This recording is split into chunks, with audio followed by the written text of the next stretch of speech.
as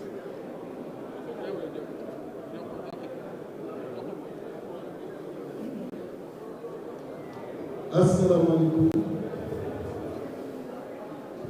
monsieur le ministre des transports terrestres, honorable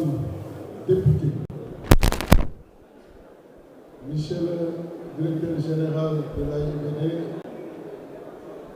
monsieur le directeur des infrastructures aéroportuaires, directeur de l'ANECIM, monsieur le gouverneur de la région de Ziguinchor, monsieur le préfet, mesdames et messieurs, je voudrais aussi dire que dama fi fekk ki nga xam ni moom moo ma formé à l'ENO, muy le commandant de zone Cheikh Gueye, mais également di nuyu ki nga xam ni aussi mooy patron gendarmerie yëpp di nekk fii ku nekk daal bu mel ni ak bu mel ni ñoo ngi lay nuyu ci maqama bi la yor di fi toogee di wax ni mbégte bi ñu am pour dellu si waat fii ginnaaw bi ñu fi ñëwee au mois de décembre avec le chef de l'État di préciser que ni dañu jëloon engagement devant l'autorité ni ko au plus tard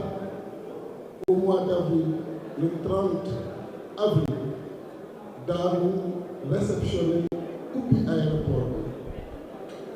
boobu tey man ak sama collègue des transports terrestres et aériens di ko féliciter di ko jaajëfal di taxawaayam moom ak ay services yëpp ñu jëloon ni daanu livrer aéroport bi waxee engagement devant le président de la République wala lu jël engagement devant le premier ministre li ñu wax képp ku laalee ci liggéey boobu mooy nañu aligner planète yi pour que cet engagement soit respecté moo tax xam naa ni yombul la pression était à son summum pression bi tolloon na fu méttee métti ci ñu nekkoon ci liggéey bi yëpp directeur des infrastructures aéroportuaires directeur de l'AIBD nga xam ni tous les jours daanaka ñoo ngi nekk en contact ak ñoom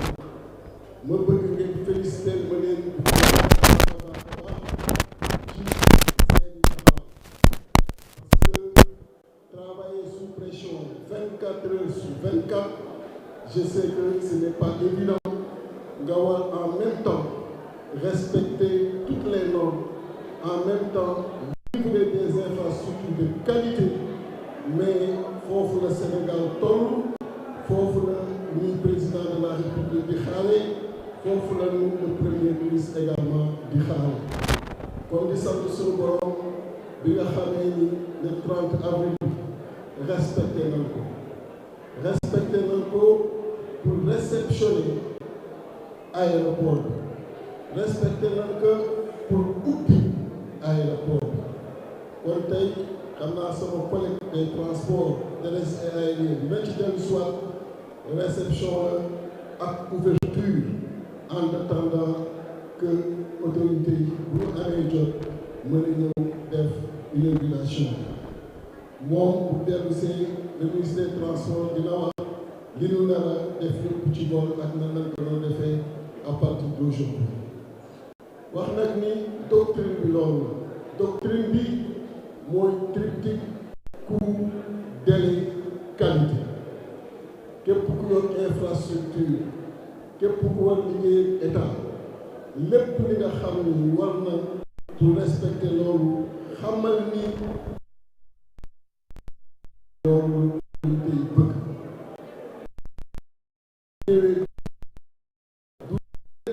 le président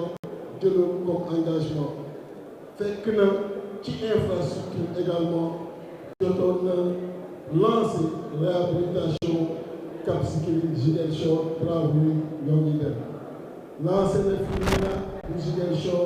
travaux yi ñoo ngi dem et di leen annoncer ici travailler pour que le 31 juillet ñëw disponibilité mettre na ko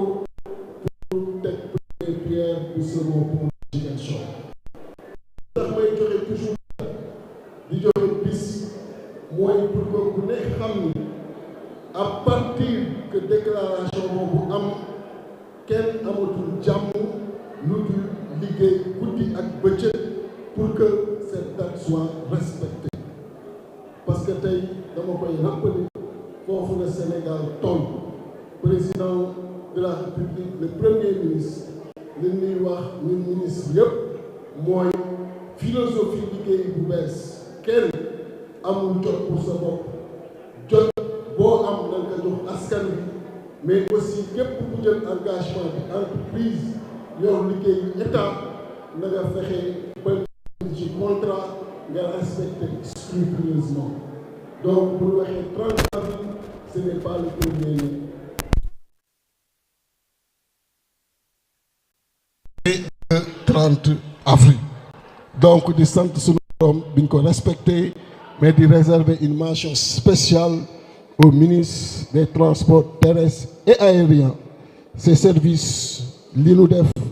ci li nga xam ni moom moo waroon pour que aéroport bi mën a ubbi ak ANAS ci li nga xam ni def nañ ko ak aussi directeur des infrastructures aéroportuaires wax naa ko directeur général de l'AIBD daana ko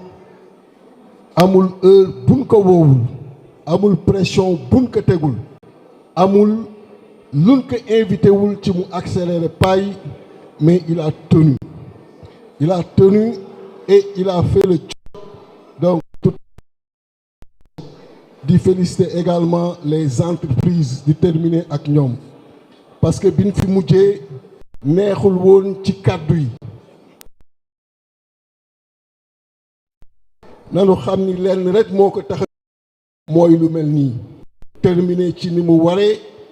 terminer ci ni ko le président de la République bëggee terminer ci ni ko le premier ministre bëggee livrer des infrastructures de qualité dans les délais les entreprises di leen féliciter parce qu'elles ont tenu leur rang et loolu dafa am solo entreprise da ngay tenir ce rang bu nu demee ba dénk la yenn infrastructures yi nga gagné yenn appel d'offres yi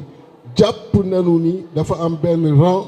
boo nekk et rang boobu da nga ko war wane donc di leen féliciter bi ñu tenir le rang et di demander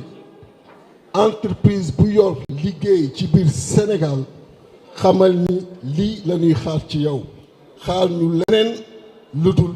livraison dans les délais d'infrastructures de qualité. Un petit résumé en français. Je voudrais commencer, remercier, féliciter le ministre des Transports terrestres et aériens pour le travail remarquable abattu par ses services et lui-même en premier pour nous permettre, en rapport avec les équipes du ministère des Infrastructures, de procéder à la réception et à l'ouverture de cet aéroport. Et surtout, au jour qui a été l'objet d'un engagement devant le chef de l'État. Et je le dis et le répète le plus souvent. Quand nous prenons des engagements devant le chef de l'État, devant le Premier ministre, il appartient à toutes les parties prenantes d'œuvrer à aligner les planètes pour que cet engagement soit respecté. Et la philosophie, cette nouvelle philosophie avec laquelle nous voulons travailler avec toutes les entreprises, repose sur le triptyque coût, délai, qualité. Ça n'a pas été évident, je sais. Parfois, les discussions, les débats ont été très houleux, je sais.